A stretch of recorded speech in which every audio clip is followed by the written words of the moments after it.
आप सबका स्वागत है बैंक साथी यूट्यूब चैनल पर। आज जो हम कवर करेंगे वीकली करंट अफेयर्स कवर करेंगे थर्ड वीक ऑफ मार्च का। और इसमें जो आपको करंट अफेयर्स मिलने वाला है ये 16 से 22 मार्च तक जो भी कंपाइलेशन है वो एक साथ मिलेगा। और ये जो वीडियो है ये पार्ट 2 है। इससे पहले पार्ट 1 में हमने नेशनल और बैंकिंग अवेयरनेस खत्म कर दिया है और इसमें हम इंटरनेशनल के बाद जितने भी करंट अफेयर्स रिमेनिंग रह गए उसको खत्म करते हुए जाएंगे। तो पहला जो न्यूज़ आ रहा है वो आ रहा है कि 6 इंडियन साइट्स हैं जिनको यूनेस्को की tentative list of world heritage site के लिए रखा गया है। और इसके बाद जो है इंडिया के जो टोटल टेंटेटिव साइट्स हैं वो टोटल 62 बन चुके हैं। ठीक है, तो ये tentative list of world heritage sites रहते हैं ये यूनेस्को के पास हर साल जो है देने पड़ते हैं। उसके बाद यूनेस्को उसमें से जो है किसी को जो है सिलेक्ट किया जाता है as a world heritage site के लिए। ठीक है, तो इसमें पहले देने पड़ते हैं। जैसे इंडिया ने ये 6 आप देख सकते हो 6 जो है साइट्स को दिए गए as a tentative list of world heritage site के नाम तौर पे नाम।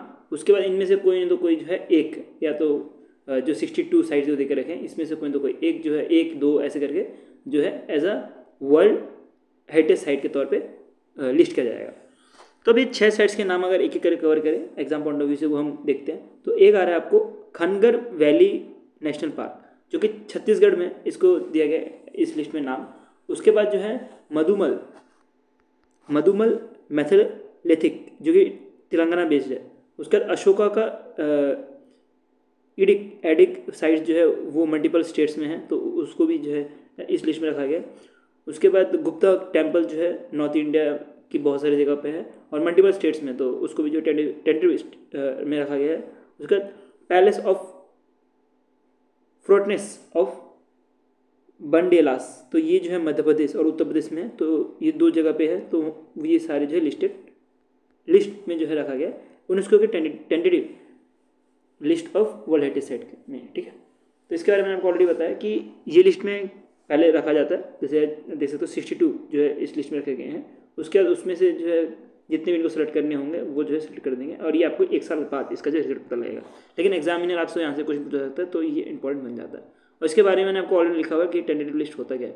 टेंटेटिव लिस्ट के अंतर्गत कंट्री जो भी रहता है वो अपना लिस्ट प्रोवाइड करता है उसको हेरिटेज नॉमिनेशन को। और इसको जो है 2 कैटेगरी में बांटा जाता है, कल्चरल और फिर नेचुरल कैटेगरी साइट्स में। ठीक है, तो ये सारे जो नेचुरल होगा या कल्चरल होगा ये जो है यूनेस्को जब लिस्ट डिक्लेयर करेगा 1 साल बाद तब पता लगता है। ठीक है, तो ये क्यों किया जाता है कि प्रॉपर एवोल्यूशन हो पाए बिफोर ऑफिशियल नॉमिनेशन देने से पहले एक प्रॉपर एवोल्यूशन हो पाए उसके लिए जो है दिया जाता है। अब क्या है, पहले टेंटेटिव के तौर पे निकाला जाएगा टेंटेटिव लिस्ट। उसके बाद उसके ऊपर जो नॉमिनेशन होंगी उसके बाद जो उसमें से किसी न किसी को as a world heritage site जो है डिक्लेयर किया जाएगा बाय यूनेस्को। ठीक है, नेक्स्ट करंट अफेयर बढ़ता है। तो नेक्स्ट करंट अफेयर आ रहा है हमारा इंटरनेशनल एटॉमिक एनर्जी एजेंसी के जो डीजी हैं कौन है, राफेल मोरोनो ग्रोसी। तो इन्होंने जो है इनोग्रेट किया है SN Bose building. SN Bose building क्या है, एसएन बोस बिल्डिंग जो है एक तरह से सर्टिफिकेट कोर्स देने का काम करेगा जो न्यूक्लियर साइंस रहता है उसके लिए। ठीक है, तो ये जो एसएन बोस है बिल्डिंग है ये नाम रखा गया है सत्येंद्र नाथ बोस के ऊपर जो कि एज अ एडवांस हब की तरह काम करेगा for research and training in nuclear science and tech के लिए। ठीक है, न्यूक्लियर साइंस एंड टेक के लिए जो इसको लॉन्च किया गया है। और ये बिल्डिंग को जो है लॉन्च किया गया या तो मैं बोलूँ इनोग्रेट किया गया है global centre for nuclear energy partnership Haryana में। ठीक है, और इसको जो है अटेंड किए गए थे अजित कुमार जी के द्वारा जो कि secretary of defence atomic energy के हैं। ठीक है, डिपार्टमेंट ऑफ एटॉमिक एनर्जी के हैं। ठीक है, और ये भी जो इनिशिएटिव लिया गया ये भी डिपार्टमेंट ऑफ एटॉमिक एनर्जी के अंदर ही लिया गया है। इधर ही जो है एक तरह से लॉन्चेस भी किया गया है जो कि important example point of view से जो DG of international atomic energy के जो डीजी हैं इन्होंने certificate course in nuclear engineering को भी डिक्लेयर किया गया कि न्यूक्लियर इंजीनियरिंग में भी जो है सर्टिफिकेशन कोर्स देने के लिए जो है इन्होंने एक तरह से सर्टिफिकेट कोर्स निकाला गया। नेक्स्ट चलते हैं अमेजॉन, मेटा और गूगल तीनों मिलकर जो है एक तरह से गूगल इनिशिएटिव लिए हैं जिसके अंतर्गत बोला जा रहा है कि जो भी न्यूक्लियर पावर कैपेसिटी है 2050 तक जो है 3 गुना बढ़ाया जाएगा। कितना बढ़ाया जाएगा, 3 गुना जो है बढ़ाया जाएगा। इसको जो है लीड कर रहे हैं वर्ल्ड न्यूक्लियर एसोसिएशन जो कि उत्तराखंड नहीं बल्कि यूके बेस्ड है, मतलब यूनाइटेड किंगडम बेस्ड है। ठीक है, तो ये जो कंपनी है ये इन्वेस्ट करेगी स्मॉल न्यूक्लियर रिएक्टर्स पर, जो भी स्मॉल रिएक्टर्स है उसमें इन्वेस्ट करने वाली है। और ऐसा बोला जा रहा है कि ये जो है रिड्यूस करने वाली है कॉस्ट और जो भी रिएक्टर कंस्ट्रक्शंस होती है उसको भी रिड्यूस करेगी। इसमें तो कौन कौन से 3 जो जायंट्स हैं वो पार्ट ले रहे हैं, वो याद रखना आपको, एक अमेजॉन, एक मेटा और एक गूगल। गूगल की जो पेरेंट कंपनी है अल्फाबेट, इसका भी नाम आपको याद रखना। नेक्स्ट चलते हैं, नेक्स्ट आता है यूनियन मिनिस्टर अश्विनी वैष्णव। ये क्या है, अभी ministry of information and broadcasting संभाल रहे हैं। तो इन्होंने अनाउंस किया है, इसके साथ भी बहुत सारे डिपार्टमेंट, मिनिस्ट्री ऑफ कम्युनिकेशन भी संभाल रहे हैं उसके साथ। इन्होंने अनाउंस किया कि ये जो है 1 बिलियन जो है फंड राइज कर रहे हैं, किसके लिए, कि जो क्रिएटर इकोनॉमी है उसको बूस्ट करने के लिए। और ये किया गया है ड्यूरिंग द हाई लेवल, अभी सेशन हो रहा था on world audio virtual entertainment summit, जिसको वेव्स 2025 भी बोला जा रहा है न्यू दिल्ली में। तो इसके बारे में जो है न्यू दिल्ली में बोला गया है। अब ये जो 1 मिलियन का फंड है, इसको जो है इम्प्लीमेंट किया जाएगा पीपीपी मॉडल के द्वारा, मतलब प्राइवेट पब्लिक पार्टनरशिप मॉडल के द्वारा इसको जो है इम्प्लीमेंट किया जाएगा, जिसका काम होने वाला है कि ये सपोर्ट करेगा डिजिटल कंटेंट क्रिएटर को, कि जो भी इनको कैपिटल की नीड होती है, या तो स्किल डेवलपमेंट की नीड होती है, या ग्लोबल मार्केट एक्सेस की नीड होती है, वो सब देने का काम करेगा। इसके साथ ही एक और चीज़ ध्यान देना, इन्होंने अनाउंस किया है गवर्नमेंट ऑफ इंडिया जो है सैंक्शन करने वाला है 391 करोड़ रुपीज़ की, जो इंडिया का पहला institute of creative technology centre जो है बन पाए। और ये जो है गुड़गांव फिल्म सिटी जो मुंबई में है वहाँ पे बन पाए। गोरेगांव फिल्म सिटी जो है मुंबई में बन पाए। ठीक है, मैं एक पल के लिए सोचने लगा था कि ये गुड़गांव में कब से फिल्म सिटी बनने लगे।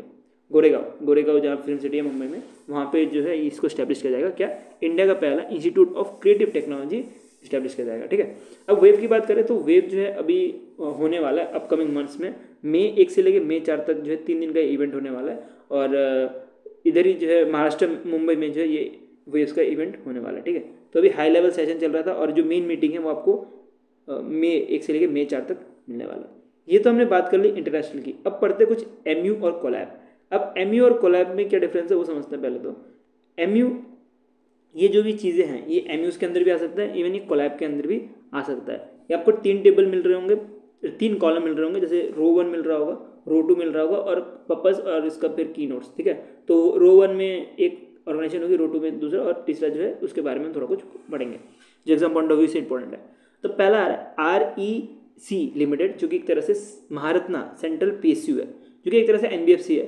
तो इन्होंने पार्टनर किया है एनर्जी मैनेजमेंट सेंटर के साथ, जो कि गवर्नमेंट ऑफ केरला का जो है एक तरह से मान सकते हो ऑर्गेनाइजेशन है। तो ये दोनों मिलकर जो है फाइनेंस करने वाले हैं पम्प्ड सोलर प्रोजेक्ट के लिए। ठीक है, स्टोरेज प्रोजेक्ट, वो भी पम्प्ड स्टोरेज प्रोजेक्ट। और इसमें जो है टोटल फंडिंग दी जाएगी 18,360 करोड़ रुपये, और इसको जो है PSP मॉडल के थ्रू दिया जाएगा। ठीक है, PSP सेगमेंट के थ्रू दिया जाएगा, मतलब कि पावर्ड पम्प्ड स्टोरेज प्रोजेक्ट के अंतर्गत इसको दिया जाएगा। और ये जो टोटल 5 साल के लिए ये जो भी पैसा है ये दिया जाएगा। अब बोला जा रहा है कि इस समिट को ऑर्गेनाइज किया गया था केरला गवर्नमेंट ने, और इन्होंने जो है सपोर्ट लिया था केरला स्टेट इलेक्ट्रिसिटी बोर्ड का, इसके साथ जो EMC है इनका भी। अब ये आपके मन में क्वेश्चन चल रहा है, ये क्या चीज़ है, पावर्ड स्टोरेज प्रोजेक्ट। अब ये क्या चीज़ है, आपके मन में क्वेश्चन चल रहा होगा, तो इसके बारे में हम थोड़ा कुछ पढ़ते हैं। तो जो PAP है वो स्टोर करता है energy by pumping water up, water को जो है ऊपर लिया जाता है, उसके बाद जो है उधर से जो है पावर जनरेट किया जाता है, जब पानी को वापस से रिलीज किया जाता है। ये आप देख सकते हो, ये कुछ इमेज देख सकते हो। ठीक है, इसमें मैं आपको अच्छे से समझाता हूँ। जैसे जो भी डैम है, डैम के आगे ऐसे लग गया, पूरा का पूरा डैम रह गया हमारा, उसका जो भी पानी है वो एंट्री करेगा, तो पानी को पहले तो ऊपर रखा जाता है। ठीक है, जब पानी जब नीचे आ रहा होता है तो उसके वजह से जो है इलेक्ट्रिसिटी जनरेट होती है। देख सकते हो आप, पूरा जो है पानी नीचे आते जा रहा है, उसके बाद जो है यहाँ पे जो है टावर लगे पड़े, यहाँ पे जो है इलेक्ट्रिसिटी जनरेट होती है। ठीक है, तो ये जो है इंश्योर करते हैं कि ग्रिड को जो है स्टेबिलिटी मिल पाए और एफिशिएंट स्टोरेज मिल पाए। ठीक है, तो इसी के लिए जो है ये PAP जो है प्रोजेक्ट बनाया जा रहा है केरला में। नेक्स्ट चलते हैं, केरला के सामने जो स्टेट है आंध्र प्रदेश के सामने नहीं, बट साउथ का स्टेट है। तो ये आ रहा है गवर्नमेंट ऑफ आंध्र प्रदेश जो है पार्टनर कर रहा है माइक्रोसॉफ्ट कॉर्पोरेशन के साथ, और ये दोनों मिलकर जो है AI और एडवांस टेक्नोलॉजी स्किल को जो है एनहांस करने का काम करेगा अमंग दी जो स्टेट के यूथ हैं इनके बीच में। ठीक है, तो इस MU का एम रहने वाला है कि ये ट्रेन करने वाला है 2 लाख स्टूडेंट्स और यूथ को आंध्र प्रदेश में, कि वो जो है एडवांस स्किल जो है सीख पाए AI, क्लाउड कंप्यूटिंग और डिजिटल प्रोडक्टिविटी में। ठीक है, किसमें, AI, क्लाउड कंप्यूटिंग और डिजिटल प्रोडक्टिविटी में 2 लाख स्टूडेंट जो है आंध्र प्रदेश के जो है वो सीख पाए, उसी के लिए जो है ये MU साइन किया गया है। नेक्स्ट जो है वो आपको मिलेगा oil technology association of India, partner कर रही है मलेशियन पाम ऑयल काउंसिल के साथ। दोनों मिलकर जो है एक तरह से बूस्ट अवेयरनेस एग्रीमेंट साइन किया गया है, जिसके अंतर्गत बोला जा रहा है कि जो भी पाम ऑयल है, जो मलेशियन पाम ऑयल रहता है, ऐसा बोला जाता है बहुत हेल्थ बेनिफिट है, तो वो जो है हमारे इंडिया में लाने का काम करेगा ये oil technology association of India. उसके बाद इंडिया में जो है बेचने का काम इसी का रहने वाला है, ठीक है। तो जैसे मैंने आपको बोल रहा है कि जो मलेशियन पाम ऑयल है ये जो है हेल्थ बेनिफिट और न्यूट्रिशन बेनिफिट रखता है, जिसकी वजह से अब जो है इसको इंडिया में बेचा जाएगा। और अंडर दिस पार्टनरशिप बोला जा रहा है इंडिया और जो मलेशिया का ट्रेड है वो भी थोड़ा प्रमोट होगा। उसके साथ ही जो क्लियर मिसकंसेप्शन है इस ऑयल के बारे में, जो भी ये पाम ऑयल है, और उसको भी हाईलाइट किया जाएगा कितना ज़्यादा वो ये एडवांटेज कर सकता है health, nutrition and industry sector में, ठीक है।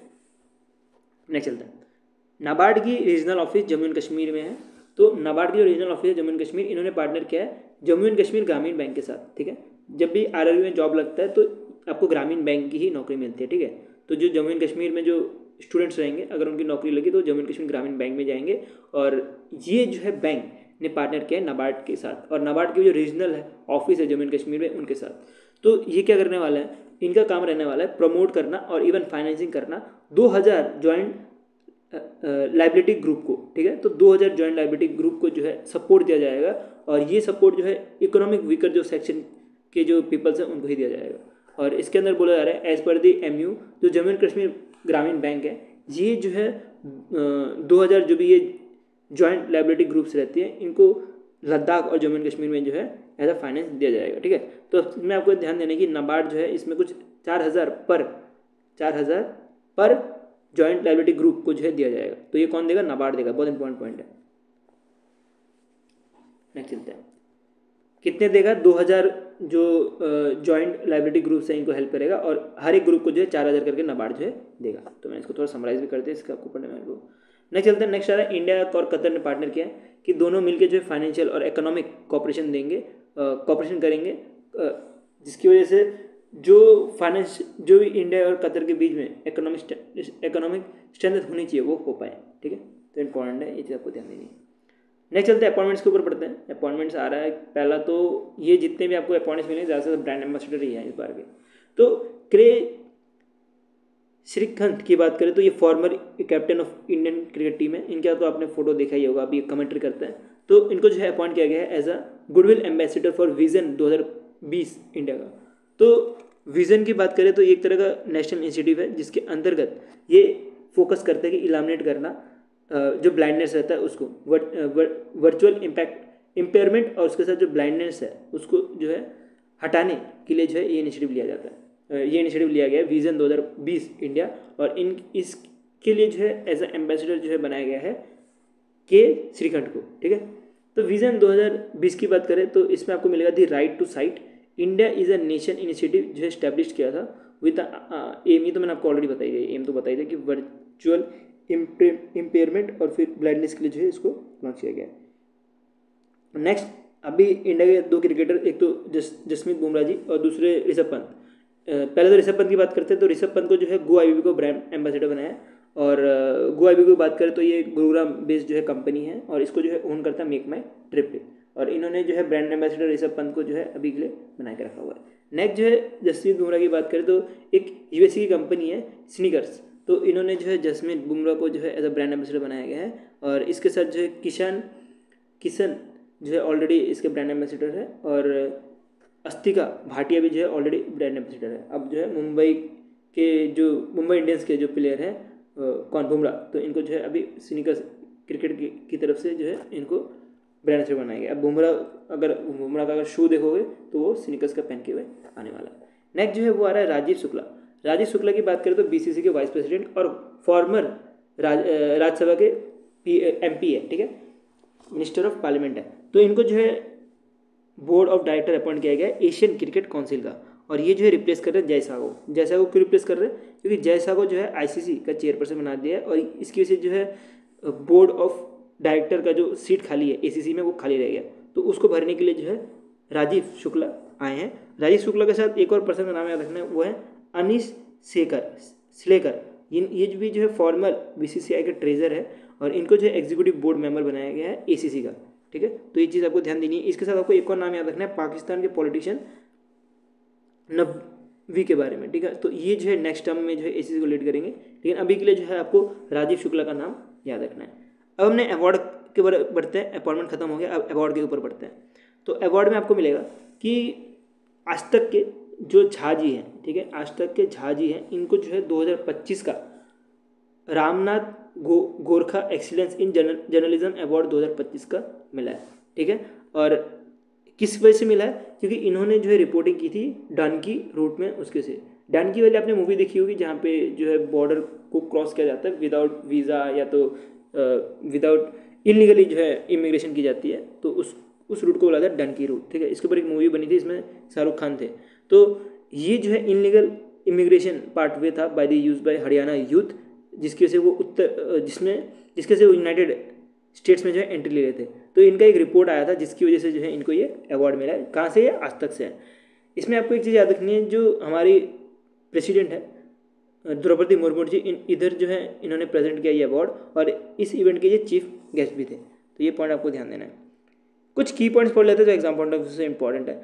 तो इस इवेंट में टोटल 27 जर्नलिस्ट को ये अवार्ड दिया गया है, और टोटल 20 कैटेगरी के अंदर दिया गया है। कुछ इन्वेस्टिगेशन जर्नलिज्म, स्पोर्ट्स, पॉलिटिक्स, ये सब के अंतर्गत दिया गया है, ठीक है। लेकिन एग्जाम के लिए आप इतने सारे तो जर्नलिज्म याद नहीं रख सकते, तो इससे अच्छा यही है कि आपके लिए जो इम्पोर्टेंट न्यूज़ है उसको पढ़ो। एक तो मैंने आपको झा जी के बारे में बताया, दूसरा है सिद्धार्थ मोहन ललन टॉप से आते हैं। ललन टॉप जो भी देखता है उनको पता होगा सिद्धार्थ मोहन के बारे में। तो इनको जो है ब्रॉडकास्ट कैटेगरी हिंदी में जो है ये अवार्ड दिया गया है। अब इस अवार्ड के बारे में थोड़ा कुछ पढ़े। जो ये रामनाथ गोरखा एक्सीलेंस अवार्ड है जो जर्नलिज्म में दिया जाता है, इसको जो है इंडियन एक्सप्रेस की जो ग्रुप है उन्होंने 2005 में इस्टेब्लिश किया गया था, और ये जो है रामनाथ गोरखा उनके ऊपर किया गया था। ये जो है ये 3 कैटेगरी में अवार्ड देती है, मोस्टली प्रिंट, डिजिटल और ब्रॉडकास्ट, ठीक है। तो ब्रॉडकास्ट कैटेगरी तो हमने देख ही ली, बाकी हमने ऊपर वो प्रिंट कैटेगरी देख ली, और फिर इसके अंदर जो भी विनर रहता है उसको 1 लाख रुपए करके प्राइज मनी के तौर पे दिया जाता है। नेक्स्ट अवार्ड के बारे में पढ़े, तो ये थोड़ा सा स्पोर्ट्स का न्यूज़ भी लगता है, लेकिन ये अवार्ड का न्यूज़ है क्योंकि ये अवार्ड ही दिया जा रहा है। तो hockey India Balbir Singh senior award for player of the year 2024 का 2 कैटेगरी में दिया गया, एक मेंस की कैटेगरी, एक वुमेन्स की कैटेगरी। अब मेंस की कैटेगरी में जो है हरमनप्रीत सिंह को जो दिया गया है, और फीमेल्स की कैटेगरी में सविता पूनिया को दिया गया है, ठीक है। तो दोनों बहुत फेमस पर्सन है, और आपने इनका नाम तो कभी न तो कभी सुना ही होगा, ठीक है। तो जो हरमनप्रीत सिंह हैं ये इंडिया मेंस हॉकी टीम के कैप्टन है, और जो सविता पूनिया जी हैं ये formal India hockey team women के जो है गोलकीपर के तौर पे खेलती थी। तो ये अवार्ड को जो है अनाउंस किया गया था, जो अभी 7th annual award Indian hockey का हो रहा था न्यू दिल्ली में वहाँ पे। और इनके बारे में बात करें सविता पूनिया के बारे में, तो इधर एक और चीज़ इंपॉर्टेंट है, इनको जो है एक और अवार्ड से नवाजा गया है। Hockey India Baljit Singh goalkeeper of the year 2024 के अवार्ड से भी नवाजा गया है, जिसके अंतर्गत इनको जो है 5 लाख रुपए भी मिले हैं, ठीक है, एज अ कैश प्राइज। तो इसमें 2-3 चीज़ जो एग्जाम पॉइंट ऑफ इंपॉर्टेंट है उसको हम कवर करते हुए चलते हैं, ठीक है। मैं आपको बोलता हूँ कि एग्जाम के रिलेवेंट कंटेंट पढ़ो, फालतू कंटेंट कुछ नहीं पढ़ना अपने को सिर्फ रिलेवेंस कंटेंट ही पढ़ते जाना है। क्योंकि आप ज़्यादा पढ़ लेते तो फिर बोलते हैं एग्जाम में कुछ आया ही नहीं। वो क्यों होता है? क्योंकि आप इनरिलेवेंस कंटेंट को ज़्यादा ही पढ़ लेते हो। तो रिलेवेंस कंटेंट कैसे पढ़ना होगा, देखिए हरमनप्रीत सिंह इन्होंने जीत तो लिया ये अवार्ड, बट आपको ये भी याद रखना पड़ेगा कि ये जो है दूसरी बार ये अवार्ड जीत रहे हैं, और 2021 में जो है पहली बार इन्होंने ये अवार्ड जीता था। और सुनीता पूनिया की बात करें तो ये तीसरी बार ये अवार्ड जीत रहे हैं, इससे पहले इन्होंने 2022 और 23 में जीता था। तो ये सारी चीज़ जो है एग्जामिनर आपको पूछ सकता है, तो इसके ऊपर भी आपको ध्यान देना है। अब ये जो रिसिप्ट दी गई, ये जो भी अवार्ड दिया गया, इसके अंतर्गत 25 लाख रुपए जो है दोनों को मिलने वाले हैं, ठीक है। तो 25 लाख इनको और 25 लाख इनको मिलने वाला है। इसके साथ ही आपको याद रखना कि 1947 का मेंस वर्ल्ड कप टीम को जो है major Dhyan Chand lifetime achievement award दिया गया है। अभी लाइफ टाइम अचीवमेंट अवार्ड उनको दिया जाता है जो एक्सपायर हो जाता है और बहुत अच्छा खेलते हैं, ठीक है, बहुत अच्छा खेलते हैं, जो पास्ट में खेले हुए हैं, तो उनको ये अवार्ड दिया जाता है। तो ये दिया गया था 1975 के man world cup winning team को, जिसके अंतर्गत 50 लाख रुपए जो है एज अ कैश प्राइज दिया गया है। और ये जो है टीम लीड कर रही थी अजीत पाल सिंह, और इन्होंने डिफीट किया था पाकिस्तान को 1945 के हॉकी वर्ल्ड कप फाइनल में, ठीक है। तो ये जो है मलेशिया में हो रही थी, वहाँ पे इनको हराया था। नेक्स्ट एक और चीज़ आपको ध्यान देनी है, जो प्रवासी भारतीय है, तो प्रवासी भारतीय जो है इन्होंने रिसीव किया है हॉकी इंडिया जलन लाल शर्मा अवार्ड, और ये दिया गया है for their contribution to Hero Hockey India League 2024-25 के अंतर्गत। ठीक है, तो जो हीरो हॉकी इंडिया लीग है इसको प्रमोट करने के लिए जो है इनको ये अवार्ड दिया गया है। अब बढ़ते हैं हम इंडेक्स की तरफ। तो एक इंडेक्स है जिसका नाम है ग्लास सीलिंग इंडेक्स, जिसके अंतर्गत top 10 best country for women working 2025 को जो है सिलेक्ट किया जाता है। मतलब वो कंट्री को सिलेक्ट किया जाता है जो वुमेन्स के लिए अच्छा है, ठीक है, काम करने के लिए। तो ये जो है रिलीज़ किया जाता है द इकोनॉमिक्स ग्रुप के द्वारा, और ये एक तरह की मीडिया कंपनी है। तो इसमें आपको मिलेगी स्विट्जरलैंड जो है टॉप नंबर पे आती है। पहले जो आइसलैंड थी, अब इसको रिप्लेस करके स्विट्जरलैंड बन चुकी है। आइसलैंड 2 कंसेक्यूटिव ईयर से आ रही थी, अब जो स्विट्जरलैंड बन चुकी है। तो इसमें आपको स्विट्जरलैंड मिलने वाले हैं, फिर आइसलैंड मिलेगी। और अगर बॉटम की बात करें तो बॉटम 3 कंट्रीज आपको जापान, साउथ कोरिया और टर्की मिलने वाली है। ठीक है, तो बहुत इंपॉर्टेंट न्यूज़ है, उसको आपको ध्यान देना है। नेक्स्ट चलते हैं, ये एक तरह से कॉलेज की रैंकिंग की, यूनिवर्सिटी की रैंकिंग की इंडेक्स है, जो कि आ रही है 12th QS world university ranking by subject 2025। मतलब कि डिफरेंट सब्जेक्ट्स में जो है ये जो है दिए जाते हैं। बहुत सारे सब्जेक्ट्स हैं, ठीक है, 32 सब्जेक्ट्स कुछ आसपास है, तो उसके बेसिस पे डिफरेंट रैंकिंग दी जाती है। एक छोटा सा एग्जांपल लेते हैं, इंजीनियरिंग एंड माइनिंग है, इसके लिए अलग से रैंकिंग निकलेगी, तो फिर इंजीनियरिंग टेक है उसके लिए अलग से रैंकिंग निकलेगी, ऐसे करके बहुत सारे रैंकिंग है। तो हमें एग्जाम पॉइंट ऑफ व्यू से क्या पढ़ना है, जो इंडिया का रैंक है, जो इंडिया का जो IIT है, उसमें जो इंडियन स्कूल ऑफ माइंस है धनबाद झारखंड में, इनको जो है सबसे ज़्यादा इंडिया एमंग दी इंडियन इंस्टीट्यूट सबसे ज़्यादा जो है रैंक मिला है। और ग्लोबली इनका रैंक देखें तो 20 मिलने वाला है। और कौन से सब्जेक्ट के लिए मिला है, इंजीनियरिंग, मिनरल एंड माइनिंग के लिए इनको ये रैंक जो है मिला है। नेक्स्ट जो है वो आ रहा है IIT दिल्ली को जो 26 रैंक मिला है। इन्होंने जो है अच्छा काम किया इस सब्जेक्ट इंजीनियरिंग और टेक में। उसके बाद IIT मुंबई को जो है 28 रैंक पे रखा गया है। अगर कंट्री वाइज देखें तो country wise dominate in the list आपको USA मिलने वाला है, जो कि 32 सब्जेक्ट्स के साथ लीड कर रहा है हार्वर्ड यूनिवर्सिटी के साथ, हार्वर्ड यूनिवर्सिटी से। ठीक है, तो हार्वर्ड यूनिवर्सिटी से लीड कर रहा है। और उसके बाद जो आपको UK मिलने वाला है, यूनाइटेड किंगडम मिलने वाला है। नेक्स्ट चलते हैं स्पेस की तरफ से बढ़े तो स्पेस मतलब साइंस एंड टेक का जो स्पेस के लॉन्चेस है उसको देखिए तो पहले आपको मिलेगा नासा। तो नासा के 2 मिशन हैं, उसको हम एक एक करके कवर करते हैं। तो नासा का जो पहला मिशन है वो है स्पेयर X मिशन, जिसके अंतर्गत इसका फुल फॉर्म देखोगे तो आपको मिलेगा spectrophotometer for the history of universe, फिर कुछ आयनाइजेशन, रीआयनाइजेशन, आइस एक्सप्लोरर। तो ये जो है इसका पूरा फुल फॉर्म है। और दूसरा जो है आपको मिलेगा पंच मिशन का मतलब पॉलीमेट्री टू यूनिफाई द कोनेरा, मतलब सन की बात चल रही है, एंड होलियोसफर। तो ये जो है फैल्कॉन 9 जो स्पेसएक्स का रॉकेट है उसके द्वारा जो है ये 2 मिशन को भेजा गया था। और स्पेयर X की बात करें तो ये एक तरह का स्पेस टेलीस्कोप होने वाला है, जो कि नासा का जो जेट प्रोपल्शन लेबोरेटरी है ये जो है मैनेज करने का काम करेगा। तो ये जो है एक तरह का सर्वे होने वाला है, जिसके अंतर्गत 102 वेवलेंथ्स को जो है एंटायर जो स्काई है उसको नापा जाएगा यूजिंग दिस टेलीस्कोप। नेक्स्ट जो पंच मिशन की बात करें तो इसके अंतर्गत 4 सूटकेस सैटेलाइट्स रहने वाले। सूटकेस सैटेलाइट्स मतलब बहुत छोटे छोटे सैटेलाइट्स जो कि स्टडी करने वाले सन के आउटर सरफेस को। जैसे मैंने आपको बोला कि कोरोना को जो है ये एनालाइज करने का काम करेगा ये मिशन। नेक्स्ट चलते हैं फैल्कॉन 9 की बात की, स्पेसएक्स की बात की, तो स्पेसएक्स का एक मिशन भी कवर कर लेते हैं। तो स्पेसएक्स ने जो है इंट्यूटिव मशीन जो है लॉन्च किया गया है, और ये जो 3rd मून लैंडिंग मिशन है स्पेसएक्स का। ठीक है, तो इससे पहले ऑलरेडी 2 मिशन हो चुकी है, और ये जो है 3रा मिशन है, जिसके अंतर्गत बोला जा रहा है ये जो है कैरी कर रहा है अर्थेना लैंडर को। और ये जो है एक तरह का नोवा C class robot lunar lander है, जो कि फैल्कॉन 9 में ही गया है। और इसकी बात करें तो टोटल 15 फीट लंबा जो है लैंडर है, जो कि मून के जो साउथ पोल है जहाँ पे चंद्रयान 3 गया था वहाँ पे लैंड करेगा। ठीक है, और कुछ चीज़ें होती है जो एग्जाम्पल इंपॉर्टेंट नहीं होती है, जैसे कि ये कहाँ से लॉन्च हुआ है। बहुत कम चांस है कि आपको पूछा जाए कहाँ से लॉन्च हुआ है। जैसे नासा के जो फ्लोरिडा है USA का, वहाँ से लॉन्च हुआ है। तो यहाँ से क्वेश्चन बनते नहीं है, तब भी एक बार आप घुमा लेना, मैंने इसलिए ये चीज़ पढ़ाया नहीं आपको। नेक्स्ट चलते चाइना की तरफ से आ रहा है कि चाइना के 2 जूइंग 103 और 104 जो है लॉन्च किया गया है, और दोनों का काम होने वाला है कि सेल्फ सिग्नाइज ऑर्बिट में उड़ना, और वहाँ से जो है रिसोर्स मैनेजमेंट और सिटी प्लानिंग कैसे चाइना में हो पाए उसका जो है डेटा देना। ये इंपॉर्टेंट है, बट उससे ज़्यादा इंपॉर्टेंट अब न्यूज़ आने वाला है जो कि इसरो की तरफ से आ रहा है कि इसरो ने जो है पार्टनर किया है सेमीकंडक्टर लेबोरेटरी चंडीगढ़ के साथ, जिसको SCL बोला जा रहा है, HCL नहीं SCL। तो ये जो है ये हैंड ओवर करने वाले हैं 2 तरह के 32 बिट माइक्रो प्रोसेसर। एक है विक्रम 3201 और एक है कल्पना 3201।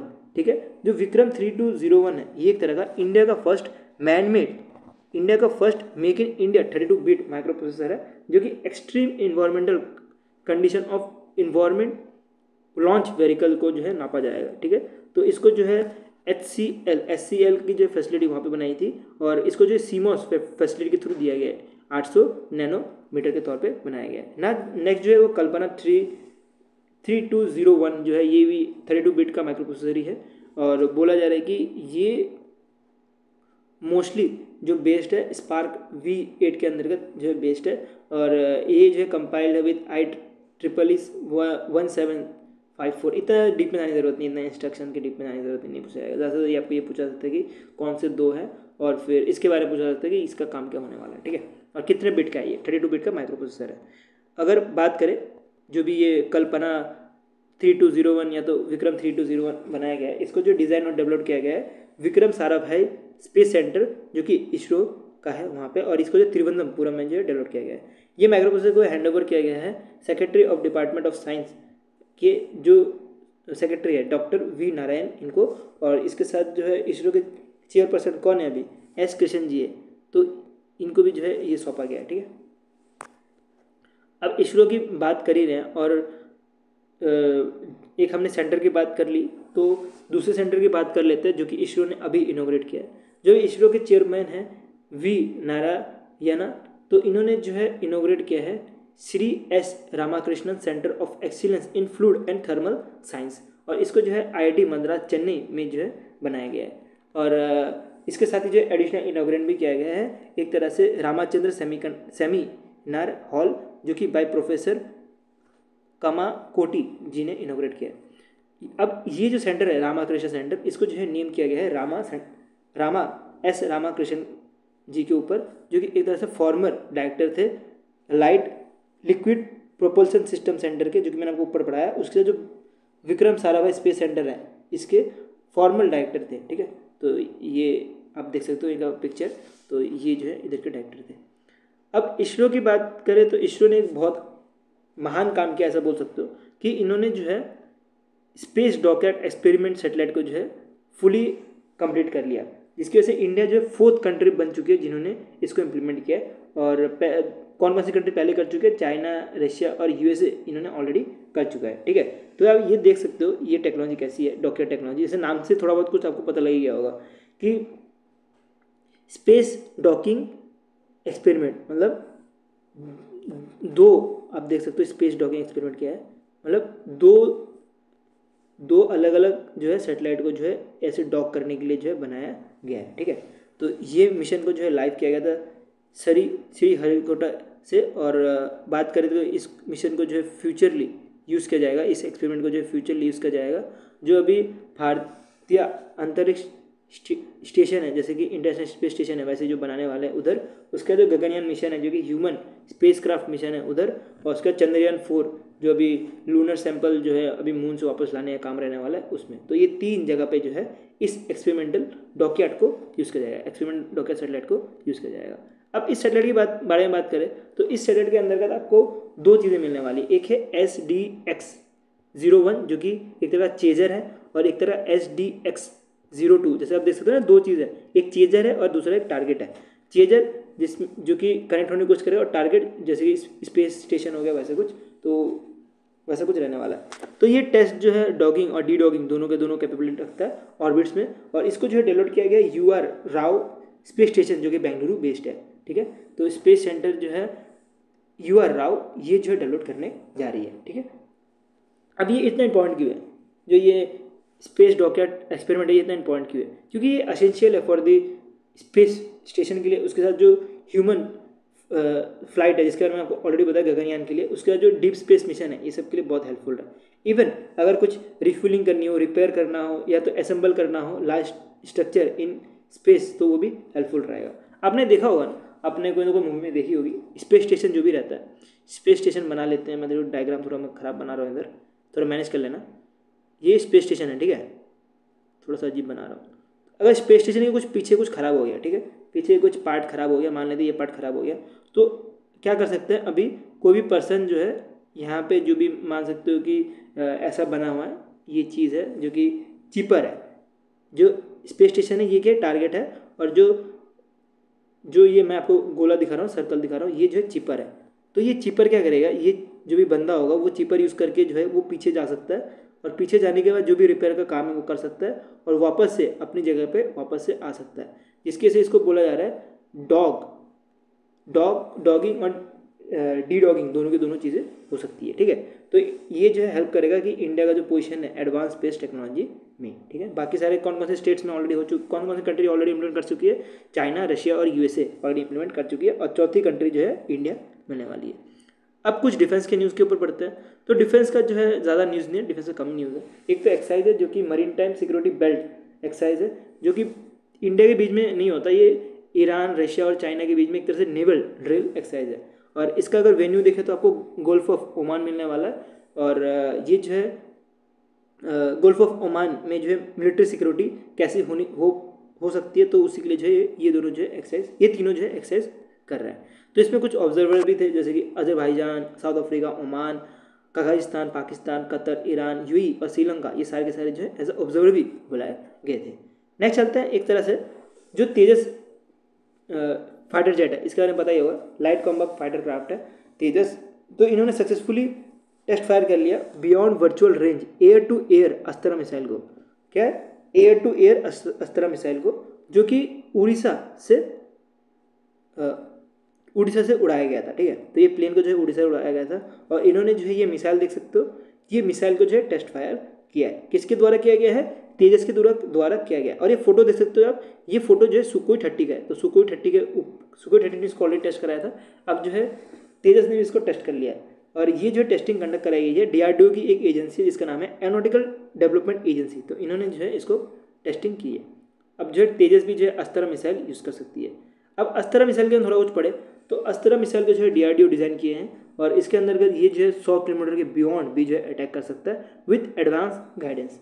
इसकी बात करें तो इसकी लंबाई आपको 3.8 मीटर लंबा मिलेगा, वेट जो है टोटल 154 किलोमीटर का मिलने वाला है, और ये जो है सॉलिड फ्यूल प्रोपेलर यूज़ करता है।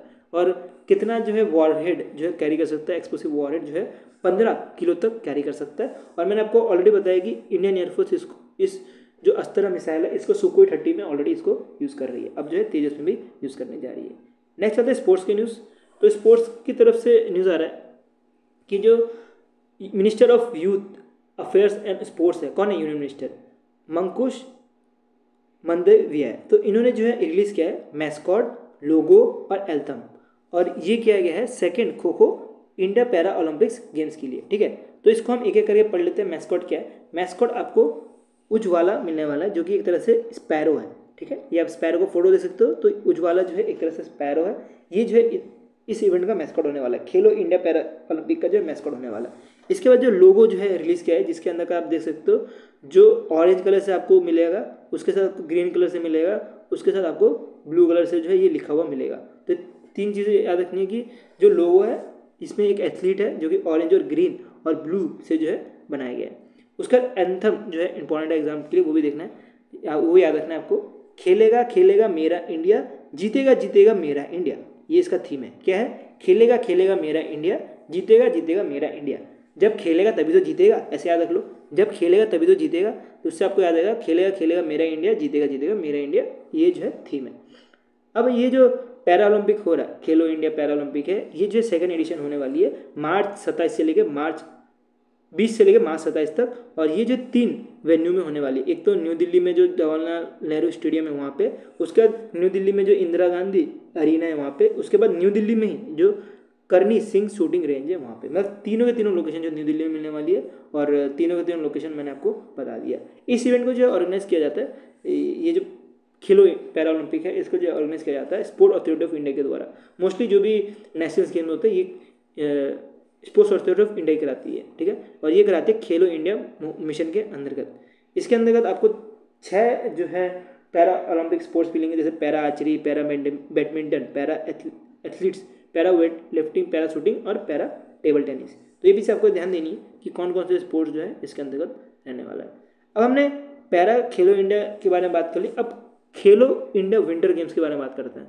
तो 5th addition of Khelo India winter game जो है 23 मार्च 2025 में लद्दाख में हो रहा था, और इसको जो फंड किया गया था ministry of youth affairs and sports की तरफ से, ठीक है। तो ये जो है पूरा मैच करती है, तो इसको जो है जीता गया अभी इंडियन आर्मी के द्वारा, और इसमें जो है टोटल 18 मेडल जो है इंडियन आर्मी ने जीता है, जिसमें 7 मेडल गोल्ड है, ठीक है। और इसमें ये जो विंटर गेम्स था इसमें आपको मैस्कॉट याद रखना है कि एक तरह से स्नो लेपर्ड जो है इसका जो है मैस्कॉट रहने वाला है। नेक्स्ट चलते हैं, अभी जैसे हमारे मेंस के आईपीएल चल रहे हैं, तो इससे पहले जो वुमेन्स के आईपीएल हो रहे थे, जिसमें मुंबई इंडियंस की जो वुमेन टीम है इन्होंने जीत लिया, और इन्होंने हराया किसको था, इन्होंने दिल्ली को हराया था, और इन्होंने जो 3rd वर्ल्ड प्रीमियम लीग 2025 का टाइटल जीत लिया, जो कि मुंबई में ही जो मैच हो रहा था, ठीक है।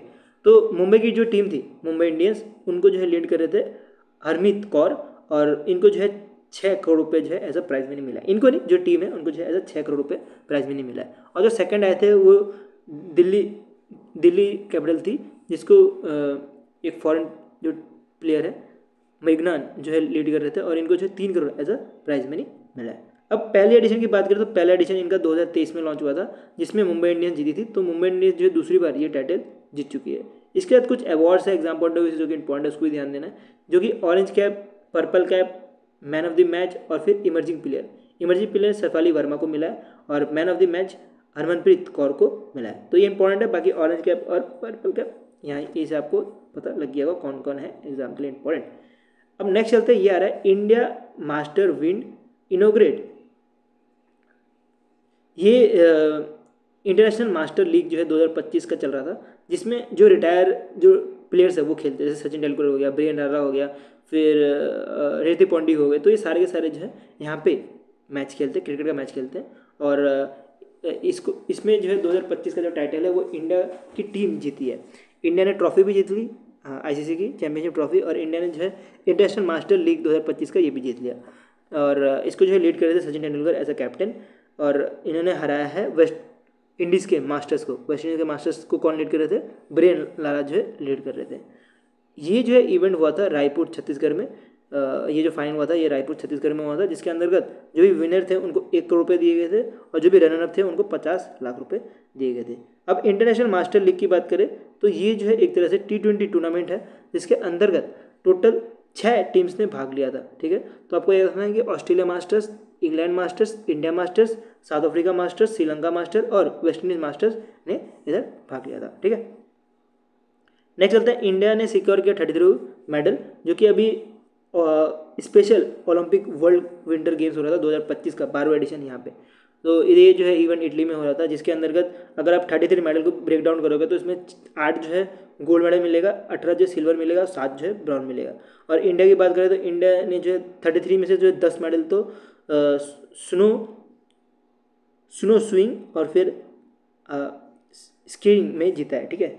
और 6 जो है स्नो बोर्डिंग, 4 जो है शॉर्ट ट्रिक, स्पीड स्काइडिंग और फिर 2 क्रॉस, ये तो इम्पॉर्टेंट नहीं है, और एक 4 फ्लोर बॉल, ये सब में जीता है। आपको सिर्फ ये 10 वाला जो है ना ये इंपॉर्टेंट है। और फाइनल डेट की बात करें तो फाइनल डेट में जो है इंडिया एथलीट ने कुछ 12 गोल्ड जीत लिया है। अब इसके बारे में पढ़े क्या है ये special Olympic world winter games 2025। तो ये जो है विंटर गेम अभी 8 मार्च से 15 मार्च के बीच में इटली में हो रहा था, जिसमें इटली जो है इसको होस्ट करा था, जिसके अंदर बहुत सारे प्लेयर्स आए थे, उसमें से आप ये सारे गेम्स के नाम भी याद रख सकते हो, एग्जाम्पल पॉइंट है। अभी हमने देखा कि विंटर गेम में कौन जीता है ओलंपिक्स का स्पेशल, उसके साथ ही अब कवर करते हैं कि 12th world para athlete grand pics हो रहा था न्यू दिल्ली में, ठीक है। न्यू दिल्ली में कहाँ, न्यू दिल्ली में जवाहरलाल नेहरू स्टेडियम में हो रहा था, जिसमें 134 इंडिया मेडल जीती और इंडिया ने टॉप मार लिया। जिसमें अगर ब्रेक डाउन करें मेडल का तो 45 गोल्ड मिलने वाले, 40 सिल्वर और 49 जो है ब्रॉन्ज मिलेगा। और इसमें सेकंड पोजीशन जो है न्यूट्रल पैरा एथलीट जो है ये आए हैं, और थर्ड पोजीशन में उज्बेकिस्तान जो है ये आए हैं, ठीक है। और ये जो 12th एडिशन था इसमें इंडिया जो है पहली बार इसको होस्ट कर रही थी। इसमें कुछ इंपॉर्टेंट की हाईलाइट्स है जो कि आपको पढ़ना है, जैसे कि रिंकू सिंह नहीं, रिंकू होंडा को गोल्ड मेडल मिल रहा है क्योंकि इन्होंने जेवलिंग थ्रो किया, और ये जेवलिंग थ्रो आपको 60.26 मीटर का मिलने वाला है। बाकी सागर थायात जो कि जिन्होंने गोल्ड जीता है शॉर्ट पुट में, उसके बाद आपको एक और याद है जेवलिंग थ्रो जो है सचित्रा परिदा, तो इन्होंने जो है गोल्ड मेडल जीता है जेवलिंग थ्रो में। अब तो हमने सारे के सारे जो माइंड मैपिंग वाले कंटेंट थे वो तो पढ़ लिए स्पोर्ट्स के। अब पढ़ते रिटायरमेंट्स कुछ स्पोर्ट्स के, जैसे कि महिम जीनी, ठीक है, महिम जो है वो रिटायर हो गए हैं विकेट कीपर फ्रॉम बांग्लादेश, और इन्होंने वनडे क्रिकेट से जो है रिटायरमेंट ले लिया। नेक्स्ट चलते हैं, एक और बांग्लादेश के प्लेयर हैं रियाद जो कि ऑल इंडिया बांग्लादेश के प्लेयर थे, इन्होंने भी जो है इंटरनेशनल क्रिकेट से रिटायरमेंट ले लिया। वैसे भी रिटायरमेंट अगर इंडिया से ना हो तो ज़्यादा इंपॉर्टेंट होता नहीं, लेकिन तब भी एग्जामिनर कब बता नहीं सकते कहाँ से क्या भी कुछ पूछ सकता है। नेक्स्ट चलते हैं बुक्स के बारे में पढ़ें, तो बुक्स में आ रहा है मेमोरीज एंड माइलस्टोन। इस बुक को जो है ऑथर किया गया है वी शिवरन और लक्ष्मण के द्वारा, ठीक है। तो ये बुक की इंपॉर्टेंस क्या है कि ये जो है ब्लू क्रॉस ऑफ इंडिया की जो जर्नी है 60 ईयर की जर्नी है उसका एक डॉक्यूमेंटेशन है। अब ये ब्लू क्रॉस है क्या उसके बारे में हम समझते हैं। तो ब्लू क्रॉस का मतलब हो गया कि एक तरह से वेलफेयर ऑर्गेनाइजेशन की तरह काम किए थे, और उसके बारे में जो है ये पूरा का पूरा बुक लिखा है। तो इस बुक को जो रिलीज़ किया गया है बाय जस्टिस PN प्रकाश के द्वारा, जो कि फॉर्मर जज महाराष्ट्र हाई कोर्ट के हैं। और इस बुक को जो है ऑथर किया गया मैंने आपको ऑलरेडी बता ही दिया, श्री राम और फिर लक्ष्मण दोनों ने इसको ऑर्गेनाइज किया। उसका रिलीज तमिलनाडु में किया गया है, ठीक है। तो ब्लू क्रॉस की बात करें तो ब्लू क्रॉस जो है रजिस्टर्ड हुआ था 1964 में चेन्नई में, और ये जो है इंडिया का सबसे ज़्यादा एक्टिव एनिमल वेलफेयर ऑर्गेनाइजेशन है। तो इसी के बारे में जो है इस बुक में लिखा पड़ा है, ठीक है। तो एक तरह का ऑर्गेनाइजेशन है ब्लू क्रॉस ऑफ इंडिया, और इसके बारे में इधर लिखा है, जिसकी वजह से ये इंपॉर्टेंट बन जाता है एग्जाम के लिए, ठीक है। तो इस बुक में इसके बारे में पूरा डिटेल में चीज़ें लिखी गई है। Next, Leo the untold story, ये जो MS धोनी है इनके ऊपर जो पूरी इनकी लाइफ है वो लिखी गई है इस बुक में। जो ये बुक है ये लिखी गई है PS रमन के द्वारा, जो कि वाइस प्रेसिडेंट है तमिलनाडु क्रिकेट एसोसिएशन के। जो ये लियो द अनटोल्ड स्टोरी है, इसको देखा जाए तो महेंद्र सिंह धोनी इधर आए थे इस इवेंट में जब ये इवेंट हो रहा था। उसके बाद गोपीनाथ जो थे ये भी इस इवेंट में आए थे, ठीक है। और पहली कॉपी जो थी वो दी गई थी मजिशियन रवि चंदर को, ये जो है पहली कॉपी सौंपी गई थी, ठीक है। नेक्स्ट चलता है एक्वेशन के ऊपर पढ़े, तो एक्वेशन में आ रहा है इंडस इंटरनेशनल होल्डिंग लिमिटेड, इन्होंने एक्वायर किया है रिलायंस कैपिटल लिमिटेड को, और पूरा का पूरा 100% जो है एक्वायर कर लिया, ठीक है। तो इंडस इंटरनेशनल होल्डिंग ने पूरा का पूरा रिलायंस का कैपिटल का जो है पूरा का पूरा स्टैक जो है खरीद लिया है। और कितने में खरीदा है? 9650 करोड़ रुपये में खरीदा है, और ये खरीदा गया है under the insolvency and bankruptcy code के अंतर्गत, ठीक है। तो ये जो है अप्रूवल लिया गया कि ये पूरा का पूरा एक्वायर कर सकते हैं। ये पूरा का पूरा अप्रूवल जो है ये RBI उसके साथ जो RIDI है इन्होंने अप्रूवल दिया। इसका जो स्टॉक एक्सचेंज के मेंबर है, इवन जो BFSI सेक्टर के जो रिप्रेजेंटेटिव थे, इन्होंने भी जो है पूरा का पूरा अप्रूवल दिया, तब जाके जो है पॉसिबल हो पाया। नेक्स्ट चलते हैं, नेक्स्ट आ रहा है पतंजलि, रामदेव बाबा जी का याद आ गई। पतंजलि ने पार्टनर किया है धर्मपाल सत्यापाल ग्रुप लिमिटेड के साथ, जो कि नोएडा बेस्ड है, और दोनों मिलके जो है एक्वायर किए magma HDMI general insurance company, और टोटल 98% का जो है स्टैक इन्होंने एक्वायर किया है फॉर 4500 करोड़ रुपीज़ में। कितना? 4500 करोड़ रुपीज़ में जो है इन्होंने एक्वायर किया है। अब ये जो स्टैक खरीदा गया है, ये खरीदा गया है फ्रॉम सोनोती प्रॉपर्टीज के द्वारा, और बाकी आप देख सकते हो जगुआर एडवाइजरी सर्विस ये भी है, ठीक है। तो ये सबके द्वारा जो है ये खरीदा गया है, ठीक है। तो ये एक साइड से इस कंपनी में भागीदार थे, जो magma HDMI general insurance company, इसमें ये सारे भी भागीदार थे, तो इनसे भी जो है ये खरीदा गया है, ऐसा कुछ बताया जा रहा है यहाँ पे।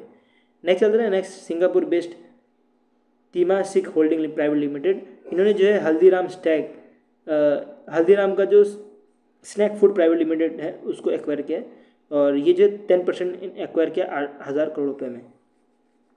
और इसके बाद जो है ये लार्जेस्ट पैक कंज्यूमर डील बन चुका है हमारे इंडिया में, जो कि हल्दीराम का जो है एक्सपेंशन वो बूस्ट करेगा, ठीक है। तो अब एक्वायर कर लिया तो इसके बदले में हल्दीराम को कुछ ना कुछ पैसा दिया होगा, तो इसमें 8000 करोड़ रुपये दिए हैं। जो भी शार्क टैंक देखता है उसको पता लग गया होगा कि हल्दीराम ने जो है अपना जो भी इक्विटी है वो बेचा 10% में, उसके बदले 8000 करोड़ रुपये मिला है, जिसकी वजह से हल्दीराम जो है अपना एक्सपेंशन कर पाए। अब हमने सिंगापुर बेस्ड जो तेमासिक है इसके बारे में बात कर ही लिए, तो इसके बारे में और आगे पढ़ते हैं। तो इसमें आपको मिलेगा कि जो टाटा सन है इन्होंने टाटा प्ले को जो है एडिशनल एक्वायर किया है, और ये जो है एक्वायर किया है बायट्री के द्वारा। तो बायट्री इन्वेस्टमेंट जो मायोथियस की है इनसे जो है ये एक्वायर किया गया है। और ये बायट्री इन्वेस्टमेंट की बात करें, ये तीमा सिक होल्डिंग जो सिंगापुर बेस्ड, जो मैंने आपको ये पढ़ाया, इससे एफिलिएट भी है, ठीक है। इसके बाद जो टाटा प्ले की जो शेयर है उसमें आपको मिलेगा कि टाटा सन का 70% मिलने वाला है और डिज्नी का जो है 30% मिलने वाला है। नेक्स्ट जो है वो है हिंदुस्तान लीवर लिमिटेड, जिन्होंने एक्वायर किया है अपराइजिंग साइंस प्राइवेट लिमिटेड जो जयपुर है, और टोटल जो है इन्होंने 2670 करोड़ रुपीज़ लगाई है, जिसके बदले इनको 95.5% का जो है स्टैक खरीदा है, ठीक है। और जो रिमेनिंग 9.5% रह गए हैं वो 2 साल के अंदर ही जो है खरीद लेगा, ऐसा कुछ कहना है हिंदुस्तान लीवर लिमिटेड का, ठीक है। तो पूरा का पूरा ये एक्वायर करने वाले हैं अपराइजिंग साइंस प्राइवेट लिमिटेड का, और ये जो है अप्रूवल दिया गया CII के थ्रू, मतलब कॉम्पिटिशन कमीशन ऑफ इंडिया के थ्रू ये अप्रूवल दिया गया कि ये जो है एक्वायर कर सकते हैं। नेक्स्ट कुछ वन लाइनर्स कवर करते हैं हम, जो कि एग्जाम पॉइंट ऑफ व्यू से इंपॉर्टेंट है।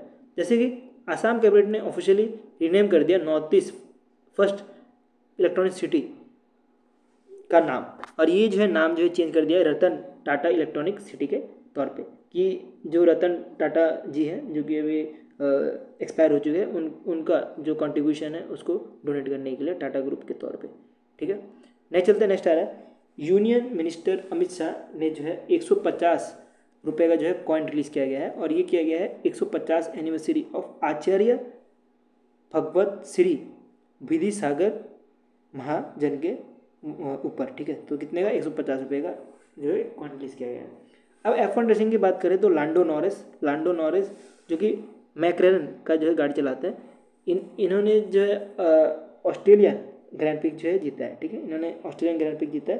सेकंड जो अवार्ड जीता है वो मैक्स वर्स्टेपिन ने जीता है, और थर्ड अवार्ड जो है रसल ने जीता है, जो मर्सिडीज की गाड़ी चलाते हैं। नेक्स्ट वन लाइनर कवर है तो अकॉर्डिंग टू द दुबई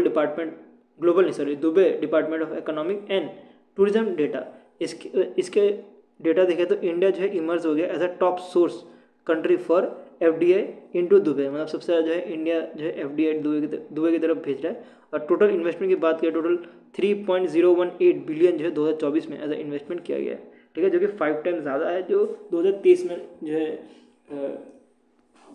दिया गया था, ठीक है। तो ये हो गया हमारा वीकली करंट अफेयर्स पार्ट 2 खत्म, और इससे पहले हमने पार्ट 1 और पार्ट 2 खत्म कर दिया टोटल पूरा मतलब आपका पूरा का पूरा वीकली आपका 2 घंटे से भी कम में पूरा खत्म हो गया, और जो भी चीज़ें हमने ट्राई की आपको माइंड मैपिंग फॉर्म में पढ़ा पाए, और जो एग्जाम रिलेवेंट कंटेंट है वही दे पाए, ठीक है। फालतू की चीज़ें इधर उधर नहीं मिलेगी आपको। और कुछ चीज़ें जैसे कि ये वन लाइनर्स में आता है, तो ये सारी चीज़ें जो है ना जब मंथली बनेगा तो ये सारी चीज़ें आपको स्पोर्ट्स में मिल जाएगा, ठीक है। तो वो डरने की ज़रूरत नहीं है, और वैसे अगर कुछ हो सकता है तो इसको हम फर्स्ट इन न्यूज़ में जो है मंथली में डालने की कोशिश करेंगे, ठीक है। तो अगर इसका PDF चाहिए तो आपको टेलीग्राम ग्रुप में मिल जाएगा इसका PDF, ये मेरा टेलीग्राम ग्रुप है, इसमें आपको PDF इसका मिल जाएगा। और वीडियो को जरूर शेयर कर देना अपने दोस्तों के साथ, जितना ज़्यादा शेयर कर सकते हो, और वीडियो अच्छा लगा तो लाइक कर देना, और ऐसे ही करने देते सब्सक्राइब चैनल। और अभी के लिए इतना रहता है। Thank you for watching this video.